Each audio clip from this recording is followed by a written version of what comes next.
Paris in the spring of 1961. The city awakens under a pearl-gray sky, typical of mornings in the capital, while the cobblestone streets and asphalt avenues begin to echo with the steady sound of engines.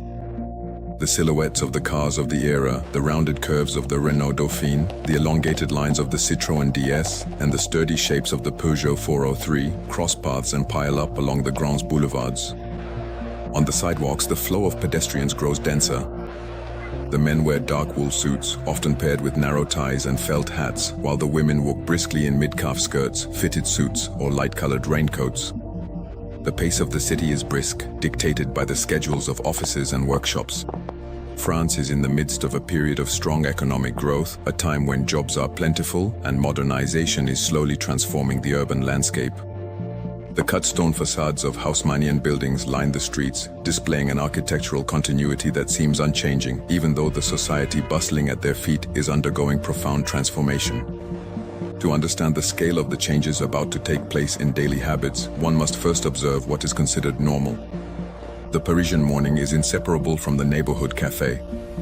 On street corners, brasseries or small bistros with dark wooden or Bordeaux red painted facades welcome their first customers. Inside, the air is thick with the smell of roasted coffee, dark tobacco, Gauloises or Gitans cigarettes, and a warm aroma. Croissants are arranged in wicker baskets. The counter, invariably covered in zinc, is the gathering point. Workers lean on it, their feet resting on the brass rail that runs near the floor. The owner of the establishment, often dressed in a dark vest over a white shirt, operates the heavy chrome espresso machine. The sound of pressurized steam escaping occasionally drowns out the low conversations and the rustling of large pages, daily newspapers spread out on the counter. Consumption is done standing, quickly, but according to a precise ritual that has remained unchanged for decades. The thick porcelain cup, the small spoon, the sugar cube wrapped in paper. Everything follows a familiar choreography. When the clock approaches noon, the rhythm of the city shifts. Traditionally, the Parisian lunch is an institution that requires time. The offices empty out almost simultaneously. Employees often have 2 hours for lunch, a time slot considered untouchable. In the brasseries, the waiters, recognizable by their black pants, vests, bow ties, and long white aprons that reach down to their ankles, move with practiced agility between the tightly packed tables. The furniture is heavy, with marble or solid wood tabletops, curved wooden chairs, and benches covered in red or black moleskin. The large mirrors on the walls reflect a crowded, noisy room where glasses, plates, and metal cutlery clink together. The menu, written in white chalk on a large black slate, offers dishes with sauce, slow-cooked meats, blanquettes, stews served with vegetables, potatoes, or thick hand-cut fries.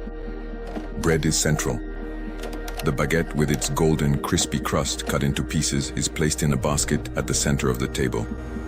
It is used to accompany every bite and to wipe the plate clean. The meal is washed down with ordinary red wine, served in thick glass tumblers, or with water from a carafe. For those with less time or money, the alternative is a quick snack, bought at a bakery or a cafe. The classic ham and butter sandwich is made to order. A half baguette sliced lengthwise, generously spread with salted butter scraped from a block, filled with slices of white ham cooked in a cloth. Eating it requires vigorous chewing. The crust of the bread offers a characteristic resistance. However, at the beginning of the 1960s, a new sense of urgency began to emerge. The service sector is expanding. Large office buildings bring together hundreds of employees, typists, accountants, managers, for whom the 2-hour break sometimes becomes a constraint. Efficiency and speed become new values. It is in this context of time rationalization that the first snack bars begin to appear in the Parisian commercial landscape. These establishments, often narrow, offer meals at the counter, on high stools, simple and quick meals. But it is in the spring of 1961, near the Avenue des Champs-Élysées on Rue de Berry, that a radical innovation takes shape. The exterior appearance of this new establishment marks a clear break with the surrounding aesthetic. Where the Parisian bistro plays with warm tones, the patina of time, sometimes fogged-up windows, and hand-painted signs, this new American restaurant opts for striking visibility. The facade is dominated by large picture windows that reveal the entire dining area, abolishing the intimate boundary of traditional cafes. The colors are bright, red and white. accentuated by lines of stainless steel and bright neon lights that stay on even in broad daylight. The sign makes its intentions clear. This is a Wimpy, the first chain to introduce the real hamburger to France. On the sidewalk, a line forms from the very first days. Passers-by stop and watch through the window. Intrigued by the novelty, the place looks like nothing they've seen before. It evokes images from American cinema, illustrated magazines, and the transatlantic aesthetic that, at the time, fascinates much of the urban youth. As soon as the customer steps through the glass door, they are immediately enveloped in a completely new sensory atmosphere. The smell is not that of melted butter, spilled wine, or slow-cooked dishes. It's the smell of beef grilled quickly, fat sizzling on a metal plate, toasted bread, and vegetable oil frying. Very different from the beef or duck fat sometimes used in traditional fry shops. The acoustics are also different. The absence of absorbent materials, like wood or fabric, replaced by hard and smooth surfaces, creates a clear reverberation. You hear the noise of mechanical ventilation, the constant crackling of the cooking plates, the brief announcements from the staff, and background music played through speakers, often with modern rhythms. Rock or the emerging twist. The interior design turns its back on craftsmanship. Everything here exudes standardization and industrial hygiene. The tables are not made of wood or marble, but are covered with shiny formica. A synthetic material, smooth, easy to clean, often in pastel shades or bright red. Chairs are replaced by fixed benches covered in vinyl or stools bolted to the floor, forcing the customer to adapt to the space designed by the restaurant and not the other way around. The lighting is harsh, provided by fluorescent tubes fixed to the ceiling, which cast a white uniform light over the entire room, leaving no area in shadow. On each table, the setup is minimalist. No tablecloth, no placemat, no silverware. You simply find a dispenser of white paper napkins folded and nested into each other. A glass sugar dispenser with a metal spout and sometimes soft plastic bottles containing red and yellow sauces, whose bright colors surprise the Parisian eye. The organization of work behind the counter is visible to everyone.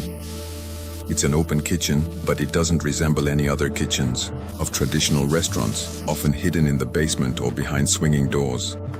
Right here, the food preparation area looks exactly like a small assembly line. It is bright, perfectly orderly, and completely covered in stainless, gleaming steel. This setup ensures everything stays efficient. The staff do not wear the traditional cafe waiter's uniform. The employees wear standardized uniforms, short-sleeved white shirts, light-colored pants, spotless aprons, and above all, white paper caps on their heads, projecting a clinically clean image inspired by American standards. Their movements are precise, repetitive, designed to minimize unnecessary steps and maximize speed. At the center of this choreography is the preparation of Paris's first hamburger. This is not a sandwich made in advance, nor a dish that takes time to prepare. It is assembled on the spot, right before the customer's eyes. The process begins with cooking the meat. It's ground beef, shaped into flat, uniform patties. Quite different from the thick ground beef steak served on plates in brasseries. The employee places the raw meat patties on a large, smooth cooking surface heated to a high temperature, called a plancha. There is no frying pan, no butter. The meat cooks in its own fat, producing a sharp sizzle and smoke that is immediately drawn away by powerful vents. With a large metal spatula, the cook presses down on the meat, then flips it over with a quick motion. The cooking is extremely fast, aiming to brown the outside while keeping a tender texture inside. While the meat is cooking, the bread is being prepared. This bread, the bun, is the element that most confuses those used to baguettes. It is round, domed, with a golden uniform color, and its surface is sprinkled with small white sesame seeds. Its texture is soft, brioche-like, almost sweet, and completely lacking any hard crust. It offers no resistance under your fingers. The employee slices this bread in half horizontally and places the two halves cut side down on a less hot part of the griddle in order to toast them lightly. This step creates a thin caramelized surface which will prevent the sauces from soaking into the soft crumb. Next comes the assembly, carried out with mechanical regularity. On the base of the warm bun, the employee places the searing hot meat patty. Immediately he adds a thin slice of melted cheese. This cheese, often a pronounced orange-yellow, has nothing in common with the aged cheeses from French regions. It is smooth, industrial, specifically designed to melt quickly under the heat of the meat, creating a creamy bond. The seasoning follows strict rules, very far removed from local gastronomy. No mustard, no spicy Dijon, nor any butter. With the help of dispensers or spatulas, the employee applies ketchup, a sauce made from tomatoes, vinegar, and sugar, bright red and thick in consistency. Sometimes they add a mild, bright yellow mustard. On top of that, a few very thinly sliced rings of raw onion and slices of pickles are added. These pickles, sliced lengthwise or into large rounds, are tangy, sweet, and distinctly aromatic, offering a sweet and salty contrast that is completely new to a French palate accustomed to the sharp acidity of small pickles in white vinegar. Finally, the top half of the bun closes everything together. The final product is compact, hot, and soft. It is not placed on a ceramic plate. It is slipped into a square of wax paper or a thin paper sleeve, sometimes printed with the establishment's red logo. This simple piece of paper fundamentally changes the way the meal is consumed. The absence of hard tableware is a major break from traditional lunch etiquette. When the customer picks up their order at the counter, often placed on a molded plastic tray, brown or gray, they have to carry it themselves to their table. This principle of self-service or counter-service disrupts the traditional relationship between server and customer. There is no more waiting at the table, no more orders taken with a notepad, no more tips left on the little metal tray. Payment is made directly at the cash register, whose metal drawer opens with a clear chime after each transaction. Once seated at one of the Formica tables, the Parisian of 1961 finds himself confronted with the object itself. Eating this first hamburger requires a physical adjustment. In a culture where using a fork and knife is the norm for every meal, hot, and where only cold snacks are eaten with the hands, grabbing this hot dish with both hands is a break from table habits. The customer must lift the sandwich wrapped in its paper. The heat from the meat passes through the wrapping. To take a bite of the whole thing, you have to gently press down the soft bun with your fingers. Your elbows naturally spread apart. The torso leans slightly forward over the table or tray. This is to avoid sauces, made runny by the heat, from dripping onto your clothes. The first bite offers a surprising sensation of texture. Where the palate expects the jaw to work to break the crust of a traditional bread, the bun yields without resistance. Your teeth go through the sweet crumb, the tender ground meat, the melting cheese, and the moist crunch of onion and pickle. In a single smooth motion, the flavors immediately blend together in your mouth. The saltiness of the beef, the rich taste of melted cheese, the vinegary acidity, and the sweet sweetness of ketchup. It's a striking flavor profile, designed to be instantly satisfying without requiring the slowness of savoring. The meal is silent from a material point of view. There's no screech of a knife blade on porcelain, nor the clinking of a fork. Only the sound of crumpled paper accompanies the movement of your hands. The side dish that comes with the hamburger also marks a break from tradition. Although France is very familiar with fried potatoes, the ones served in this new establishment adopt the American style of the French fry. They are cut in a perfectly uniform way, long and thin, much narrower than the fries you find in a bistro. Fried in large fryers with vegetable oil, they come out golden, crispy on the outside and fluffy on the inside, quickly salted on the fly with a metal shaker. They are not served on a plate but slipped into a small rectangular paper pouch or a cone placed on the tray next to the hamburger. Customers eat them with their fingers, picking from the pouch, sometimes dipping them in ketchup, placed directly on the tray paper. The drinks that accompany this meal complete this immersion into a new way of consuming. The traditional glass of red wine, the undisputed symbol of workers' and employees' lunches, is absent here. It is replaced by drinks served very cold, which was unusual in French dining habits at the time, where beverages were often served at room temperature. Coca-Cola is poured into large flared glasses, or sometimes served directly in its ribbed glass bottle, very cold, with condensation forming on it. The fizzy, dark, and sweet drink is sipped through a red and white striped paper straw. For many adults, using a straw is an action associated with childhood, but here it becomes the norm for everyone. Another notable novelty is the milkshake or frappe milk. Prepared in metal mixers mounted on the wall behind the counter, it is a thick, icy blend of milk and ice cream, flavored with vanilla, chocolate, or strawberry. It is served in a large coated cardboard cup or a tall, narrow glass. The consistency is so dense that it requires constant effort to suck it through the straw. Drinking an icy, milky liquid in the middle of a hot, savory meal is a completely new sensory experience for a worker used to the bitterness of black coffee at the end of a meal. The clientele who frequent this first establishment reflect the diversity and divisions of this transitional era. At lunchtime, the room quickly fills with a diverse crowd. You see young office workers there, attracted by the promise of a quick and inexpensive meal. They can come in, order, eat, and leave again in less than 30 minutes, a considerable time saver that allows them to stroll along the Champs-Élysées before returning to work. Next to them, you see teenagers, boys and girls, members of this new baby boom generation, discovering financial independence and seeking social spaces far removed from the strict codes of their parents. For them, the Hamburger restaurant is not just a place to eat. It's a meeting spot. A slice of modern America set right in the heart of Paris.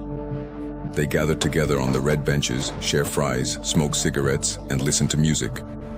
You also come across American tourists, reassured to find familiar, standardized food that tastes exactly like what they know back home. And then there are the curious ones. Men in suits, women with lacquered hairstyles who watch, a bit wary, the texture of the soft bread, who dissect the sandwich, lifting the bun to examine the slice of pickle and the flat meat, sometimes trying to eat with their fingers while maintaining a rigid posture, meticulously wiping their hands with the thin paper napkins that easily fall apart. The pace of the establishment also introduces a concept still rare in Paris. Service continues. While brasseries and traditional restaurants close their kitchens after 2 p.m., only reopening them around 7 p.m., the Hamburger restaurant stays open and active all afternoon. At 3 p.m. or 5 p.m., the fluorescent lighting still shines with the same intensity. The activity behind the counter does not stop. The sizzling of the griddles echoes for a few customers out of sync with the usual hours, travelers, students, or hungry passers-by. During these quieter hours, the staff busies themselves with maintenance. Armed with damp cloths and disinfectant products, they wipe down the formica tables, empty the metal ashtrays, and refill the napkin and straw dispensers. Cleanliness must be constant, visible, almost clinical. The light linoleum floor is swept, erasing the scuff marks left by the lunchtime crowd. This mechanical organization of the day contrasts with the traditional torpor of a Parisian afternoon, where the cafe waiters read the newspaper in an empty room, waiting for the evening service. As the end of the day approaches and natural light fades over the capital, routines change once again. The sky darkens above the Haussmannian buildings and the street lights come on, bathing the sidewalks in a glow, yellow-orange. Car headlights draw continuous lines of light along the avenue. Workers head home, pouring into the metro entrances, recognizable by their green wrought iron. It's the hour when traditional bistros fill up for the aperitif. Men leaning on the bar order pasties that turns cloudy when mixed with water, glasses of dry white wine, or half pints of draft beer. The hum of conversation swells, lively and familiar. The dining rooms of restaurants prepare their tables for dinner, laying out white tablecloths, arranging stemmed glasses and gleaming cutlery. In this nighttime landscape, the Hamburger restaurant storefront stands out even more clearly. Its red and white neon lights pierce the darkness, offering a powerful visual signal. The brightly lit interior seems to float like a luminous box in the middle of Rue de Berry. The atmosphere inside is changing. The evening clientele is different. They are moviegoers from the nearby cinemas, from the Champs-Élysées, couples, groups of friends who come for a quick snack before or after seeing a film. The hot meal, served within minutes at any hour, meets this new spontaneity of urban nightlife. The gestures remain the same. The line at the counter, the tray carried with both hands, the search for a free table, the quick consumption of the sandwich wrapped in its paper. Around them, the city continues its evening routine. But within this area defined by the restaurant's windows, the relationship to the meal has definitively broken free from traditional rules. Later in the night, as car traffic thins out and the sidewalks gradually empty, the last customers leave the formica benches. The employees begin the major closing cleanup. The large steel cooking plates are scraped with heavy metal spatulas to remove the browned grease residue, then washed thoroughly with water and degreasing products, releasing clouds of white steam under the extractor hoods.